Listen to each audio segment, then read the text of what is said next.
Armsad sõbrad, tänane evangeelium toob meieni ühe äärmiselt tõsise, isegi traagilise olukorra, millega ma kardan, enamus meist on ka ise kokku puutunud.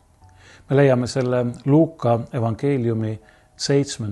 peatükist ja see evangeelium kõlab nõnda.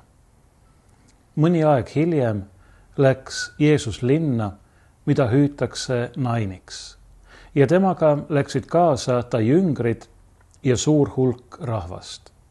Aga just siis, kui ta linna väravale lähenes, kanti välja surnut, oma ema ainsat poega, ja ema oli lesk. Ja üsna suur hulk linnarahvast saatis teda. Ja kui issand nägi ema, hakkas tal temast hale ja ta ütles, ära nuta enam.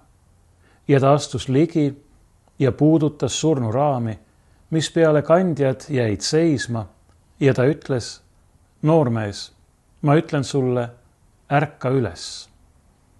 Ja surnu tõusis istuli ja hakkas rääkima. Ja Jeesus andis poja ta emale tagasi. Aga kõiki haaras kartus ja nad ülistasid Jumalat ja ütlesid, meie seas on tõusnud suur prohvet ja Jumal on tulnud hoolitsema oma rahva eest.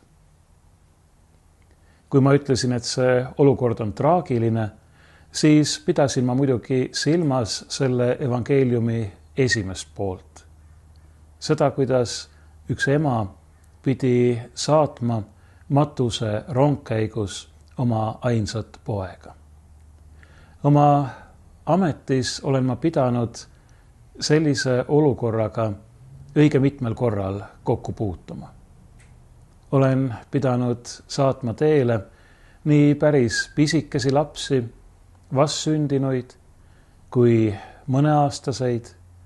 Näiteks kord ühel väga õnnetul korral 2 last korraga, kes olid surnud tulekahju tõttu. Olen pidanud saatma teele väikest poissi, kes oli käinud emaga koos tänaval ja ennast tema käest lahti tõmmanud, midagi ilmselt märgates ja sõiduteele jooksnud ja autolt löögi saanud. Olen pidanud aga nägema ka seda, kuidas juba üsna kõrges eas ema sätib oma poja puusärki. Poeg oli juba üle 50 aasta vanune, aga kui ma vaatasin seda ema, siis ma mõtlesin, et küllap ta seda tehes ise viibis mingis muus ajas. Selles ajas, kui see poiss, kes nüüd oli seal puusärgis, oli veel pisikene ja ta sättis mitte tema puusärki, vaid tema voodit, tema tekki teda õhtul magama pannes. Need on sellised olukorrad, mis täidavad südame tohutu valu ja kaastundega. Nii nagu meile öeldi ka tänases evangeeliumis, kui issand nägi ema, hakkas tal temast hale ja ta ütles, ära nuta enam.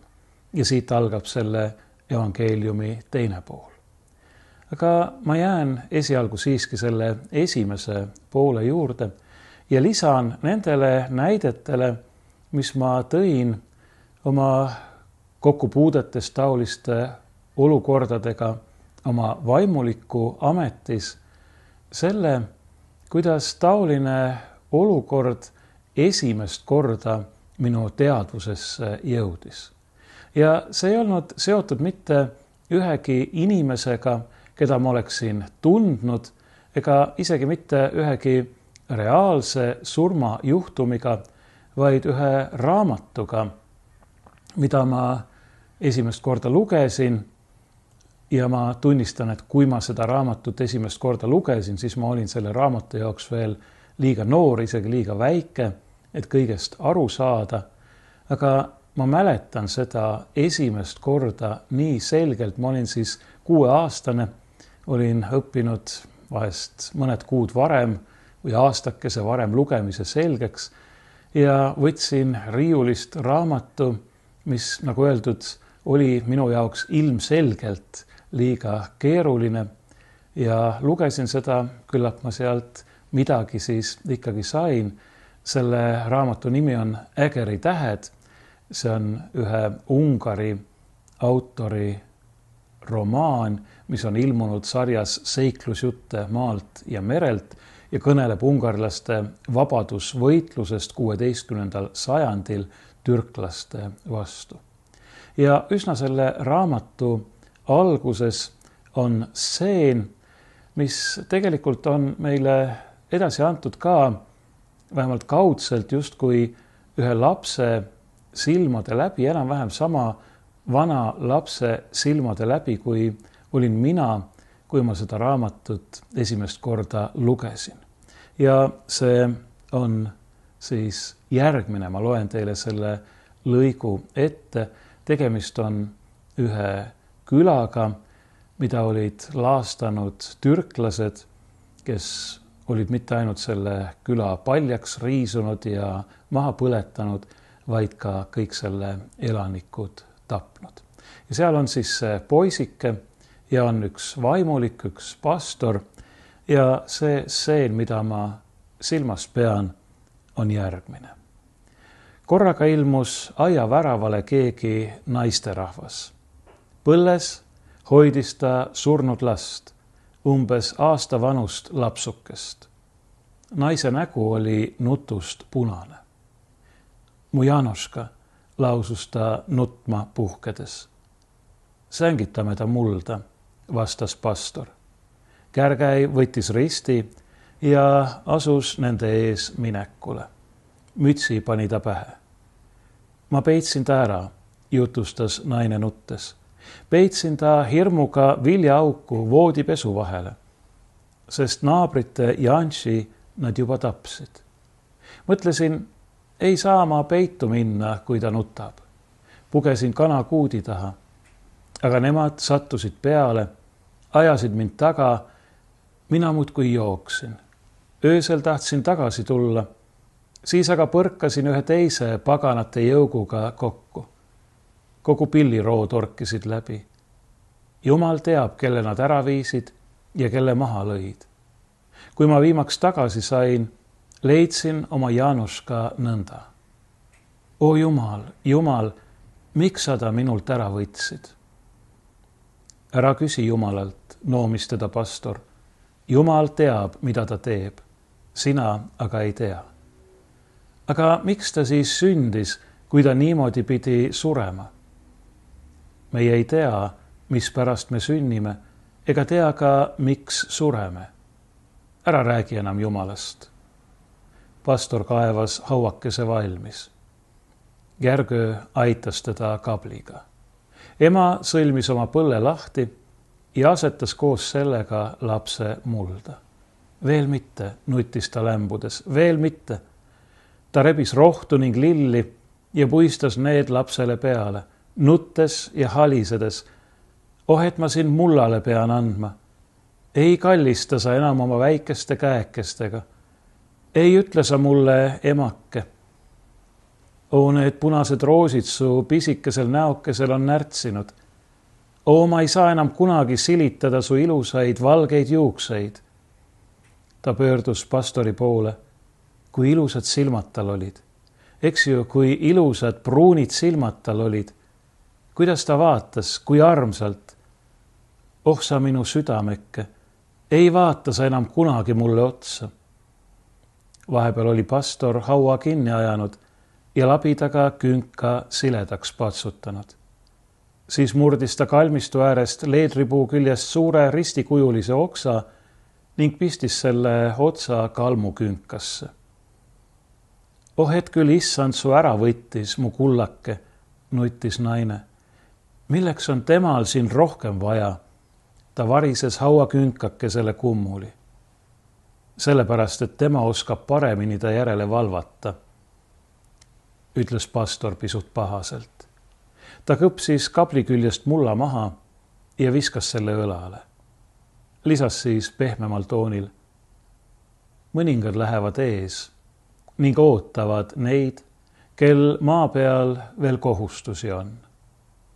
Mõnikord läheb laps enne, mõnikord ema. Suur looja korraldab nii, et kui keegi satub üles tähtede juurde, siis alati on keegi juba seal teda ootamas. Tule. Naine jäi ometi veel sinna. See viimane, see, kuidas pastor ütleb naisele tule, aga naine jääb ikka veel sinna, see meenutab mulle evangeeliumi, Johannese evangeeliumi 20. peatükki, kus räägitakse sellest, kuidas Maarja Magdalena läheb Jeesuse haua juurde, näeb, et see on tühi, siis jookseb, teatab sellest jüngritele. Peetrus ja Johannes tulevad koos temaga, vaatavad, näevad, et haud on tühi ja lähevad tagasi, aga Maarja Magdalena jääb ikka haua juurde. Ta nutab seal, ta on seal, sest ta armastab oma issandat nii väga, et ta ei suuda lahkuda isegi tema tühja haua juurest. Nii ei suutnud seal selles romaanis ka too naine, too ema lahkuda oma väikse poja haua juurest. Miks? Sellepärast, et ta armastas. Jah, ta tegi etteheiteid Jumalale, aga need etteheited ei tulnud mitte vaenust Jumala vastu või uskmatusest, vaid ikka sellest samast armastusest oma lapse vastu, kellest nii raske oli lahkuda. Ega seda ei olegi ilmselt päriselt võimalik mõista, mida tunneb üks ema, kui ta peab matma oma last. Jah, meie, kes me oleme isad, me võime aimata seda ja küllap meiegi valu sellisel puhul oleks kirjeldamatu. Aga ema, kes on seda uut elu kandnud oma südame all, sõna otseses mõttes ju omaenda ihus, mida tema peab sellises olukorras tundma ja mõtlema, seda ei oska mina päriselt arvata. Küllap issand teab seda, sest tema teab kõike. Ja kui me vahel ütleme kellelegi, et ma tahaksin olla sinu asemel, võtta selle valu, mida sina tunned endale, siis küllap Jumala puhul, Jeesuse puhul on ka see võimalik. Sest et tema tõepoolest teab ja tunneb ja ta ongi võtnud kõik meie valud, meie katsumused, meie kannatused, ka meie surma enda peale, enda kanda. Ja selle juurde ma tahan seda tänast evangeeliumi kommenteerides veel tagasi tulla. Aga praegu siiski veel kord jäädes selle evangeeliumi esimese osa juurde, mida ma tahan eriliselt rõhutada, on see lause, mida ma juba tegelikult kordasin. Ja kui issand nägi ema, hakkas tal temast hale ja ta ütles, ära nuta enam. See hakkas tal temast hale ei väljenda eesti keeles päriselt seda, mida ütleb kreekakeelne evangeeliumi originaaltekst. Seal kasutatakse niisugust väljendit, mida ehk kõige õigem oleks tõlkida, et tema sisikond tõmbus kaastunde valust kokku. Ma arvan, me kõik teame seda väljendit ja me ehk teame isegi, mida see praktiliselt, füüsiliselt tähendab. Küllap me oleme ise seda tundnud, kuidas mingis olukorras justkui kogu meie sisemus, meie sisikond kokku tõmbub. See võib juhtuda siis, kui me millegipärast ehmume, kui me oleme hirmul, aga kõige sagedamini see ilmselt sünnibki kaastundest. Sa näed midagi või kedagi ja tõesti su sees hakkab nii tugevasti pitsitama, kõik nagu tõmbub kokku. See valu, mida sa tunned selle vaese, kannatava inimese pärast, on niivõrd suur. Ja kui Jeesus nägi seda leinavat ema, siis ta tundis just niisugust seesmist valu. Kogu tema sisikond tõmbus kaastundest kokku. Sellise pilguga vaatab Jumal kõigi oma laste peale, kõigi inimeste peale. Ja ta ei tee vahet.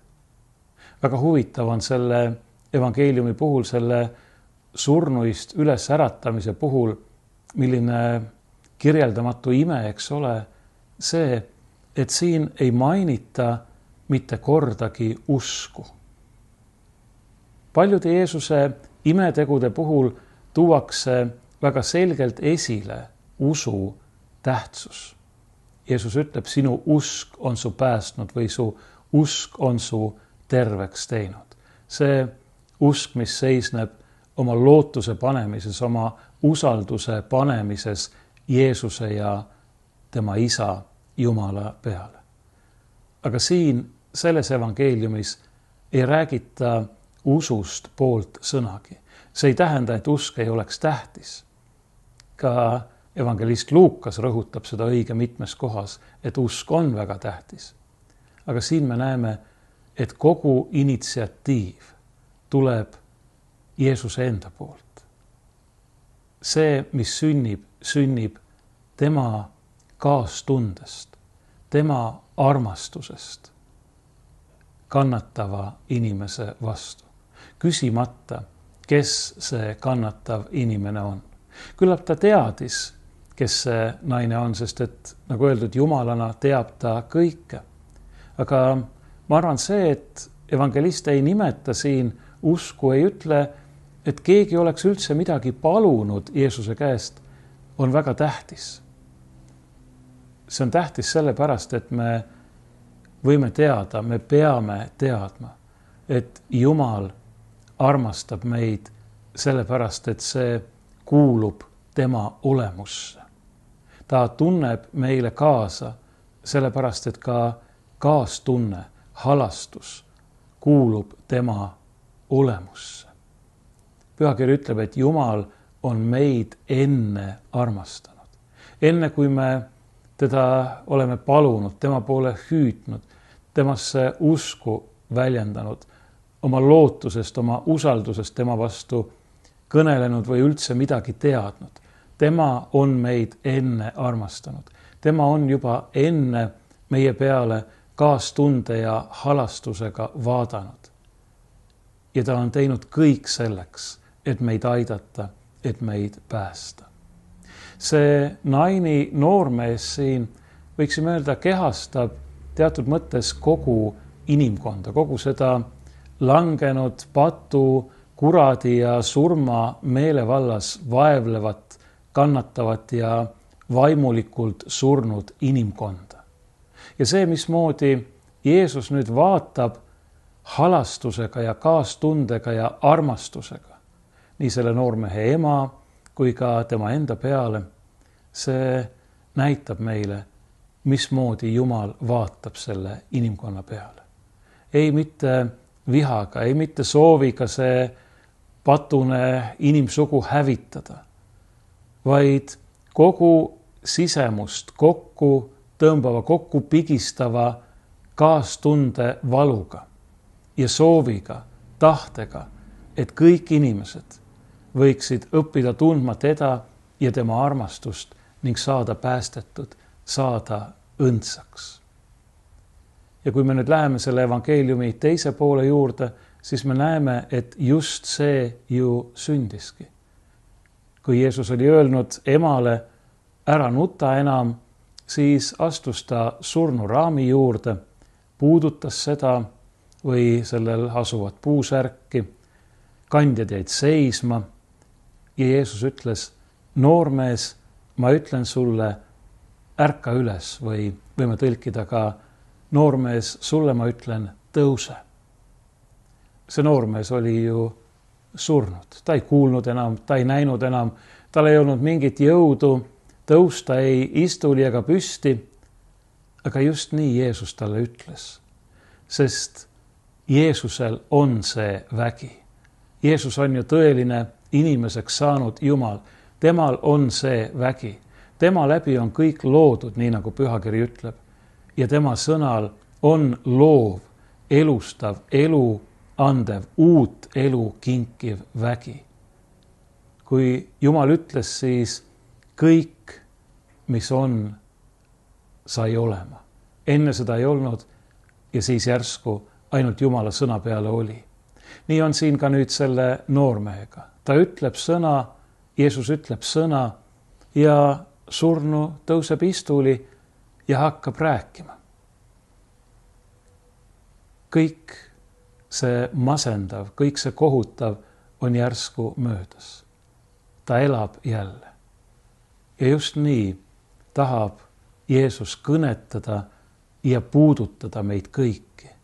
Oma elustava ja uueks tegeva sõnaga, milles on vägi. Jeesuse sõnas on vägi.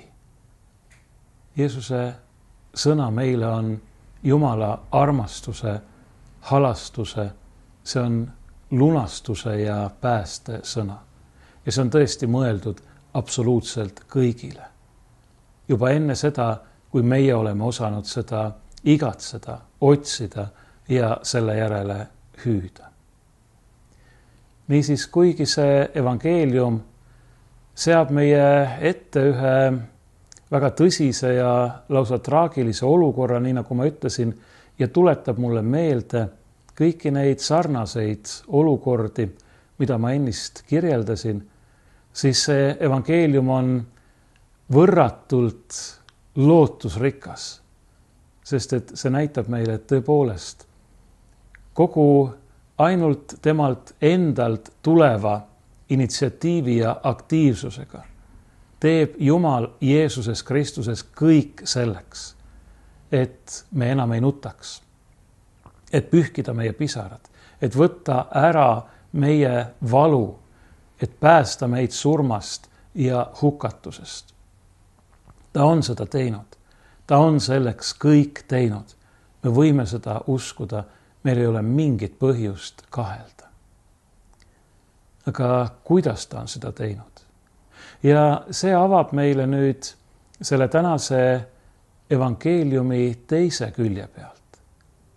See evangeelium meenutab mulle tegelikult väga seda, mis vaid veidikene hiljem sündis Jeesuse endaga. Meie ees on siin ühe lesknaisest ema, ainus poeg. Ka Jeesuse ema oli selleks ajaks juba lesk. Ka Jeesus oli tema ainus poeg, see on kiriku pärimus. Kui evangeeliumid kõnelevad meile Jeesuse vendadest ja õdedest, siis tõenäoliselt oli tegemist kas Jeesuse lähisugulastega või, nagu vahel ka arvatakse, Joosepi, kes võis enne Maarjaga abiellumist olla juba leskmees lastega varasemast abielust. Kiriku pärimus ütleb kindlalt, et Jeesus oli Maarja ainus laps, ainus poeg. Kui seal Naini linnas on surnud üks noormees, kes on oma ema, lesest ema ainus poeg, siis õige pea pidi Jeruusalemma linnas või selle linna ääres, sellest linnast pisut väljaspool, ühel Kolgata nimelisel künkal surema üks teine üsna noor mees. Vaid 30. aastates mees, Jeesus ise, oma ema ainus poeg, oma taevase isa ainusündinud poeg. Tema suri selleks, et meie ei peaks enam surma kartma. Selleks, et päästa meid igavesest surmast. Tolle noormehe, Naini noormehe surm kestis sellel hetkel, sellel korral vähem kui päev, sest et juutidel oli tava, et võimalust mööda tuleb surnud matta juba samal päeval. Me teame, et Jeesus tõusis surnuist üles 3. päeval, ka tema ei olnud surnud kuigi pikalt, aga siiski veidi pikemalt kui too noormees. Kui see noormees ei saanud ise midagi teha selleks, et surnuist üles tõusta, siis Jeesus tõusis surnuist üles omaenda jumalikust väest. Nii et siin on erinevused, aga siin on ka sarnasused ja need sarnasused tuletavad meile meelde just nimelt seda, kuidas Jeesus on meid lunastanud, kuidas Jumal on teinud seda, et me tema armastuse, tema halastuse, tema kaastunde läbi surmast, kurjast ja hukatusest päästetuna võiksime elada uut elu igavesti.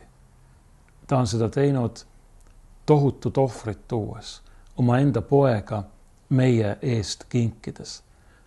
Ja apostel Paulus ütleb, et selleski on tohutu julgustus, sest me teame, et tema, kes oma poegagi ei säästnud meie pärast, ei keela meile oma pojas Jeesuses Kristuses midagi, mida me tõeliselt vajame. Ja kuigi pühakirja tõotus on, et kui me Jeesuse nimel midagi palume, siis isa annab meile, siis tegelikult on täiesti kindel see, et kõige olulisemaid asju ja vahest palju sagedamini kui meie palve peale annab Jumal meile täiesti oma initsiatiivil.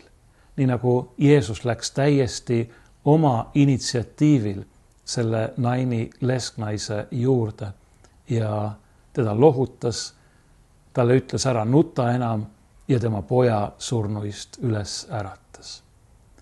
Ja milline imeline arm, milline võrratu lootusrikas evangeelium see Naini noormehe ülesäratamise lugu on.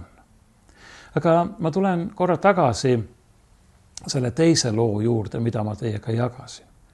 Ma olin, nagu öeldud, 6-aastane, ma mäletan väga selgelt, kui ma seda raamatut Ägeri tähti esimest korda lugesin. Kindlasti ma ei saanud paljustki aru. Ma tean kindlalt, et mõnedest asjadest ma sain aru täiesti valesti. Ma võib-olla kunagi räägin teile ka nendest. Aga sellest loost ma sain aru küll. Ja see täitis mind tookord tohutu valuga. Sest et see oli minu jaoks midagi arusaamatut. Ma ei olnud sellel ajal veel ühegi mulle tuntud inimese surmaga kokku puutunud. Esimene otsene kokkupuude kellegi surmaga tuli minu jaoks mõned aastad hiljem, kui üks meie kooli õpetaja suri. Aga mu oma peres ei surnud veel tükk aega keegi. Võin öelda, et olen olnud selles mõttes väga õnnistatud, et ma ei pidanud väikse lapsena nägema oma lähedaste inimeste surma. Aga see lugu puudutas mind tohutult ja jäi mind saatma aastateks ja nagu näete tänaseni. Aga ma pean ütlema, et see lugu sai minu jaoks ka täiesti selgelt ja sedagi ma mäletan minu usulise teekonna alguseks. Sest meie peres, meie kodus ei olnud kombeks rääkida Jumalast ega usust, nii nagu väga paljudes teisteski kodudes ei olnud ja ei ole ka tänapäeval. Aga selles raamatus olid need kohad, need lõigud, mis panid mind mõtlema ja samuti on mind saatnud läbi aegade ja on andnud mulle tegelikult või külvanud minu südamesse selle usu seemne, mis pikkamisi idanema hakkas ja viimaks ka vilja kandis. Need samad sõnad, mis see pastor seal ütleb tollele naisele, mõningad lähevad ees ning ootavad neid, kel maa peal veel kohustusi on. Mõnikord läheb laps enne, mõnikord ema. Suur looja korraldab nii, et kui keegi satub üles tähtede juurde, siis alati on keegi juba seal teda ootamas. Need sõnad jäid mulle südamesse ja meelde ja on mind saatnud läbi kõigi aegade. Ja ma ütleksin, et need on ühed kaunimad lohutuse sõnad, mida ma iial olen lugenud või kuulnud kokku puutudes kellegi surmaga. Vähemalt minule andsid need juba lapsepõlvest peale tohutut kinnitust ja ma loodan, et annavad ka teistele, annavad teilegi. Sest lõpuks on kõik Jumala käes. Ja kui ta ei ärata ka mitte kõiki surnuid üles veel samal päeval või järgmisel või 3. päeval, nii nagu Jeesus äratas Naini, noormehe ja ise surnuist üles tõusis, vaid me ootame seda viimse päeva üles tõusmist, siis me võime teada, et me oleme tema käes.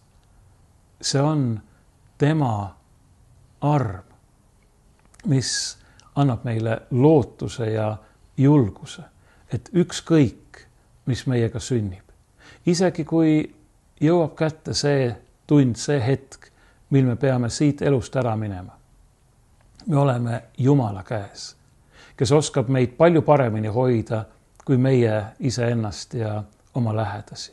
Sellega ei taha ma öelda kellegi kohta midagi halvasti, eks me püüame oma lähedasi hoida nii hästi, kui me suudame, aga Jumal oskab meid hoida veel palju paremini. Ta tahab meid hoida, ta armastab meid ja ta vaatab meie peale samasuguse südamliku halastuse ja kaastundega, nagu Jeesus vaatas tolle Naini lesknaise ja tema poja peale. Jumal armastab meid. Me oleme tema käes hoitud. Ta ütleb meile kõigile, ära nuta. Ja meiegi kuuleme kord neid sõnu, tõuse, ärka üles.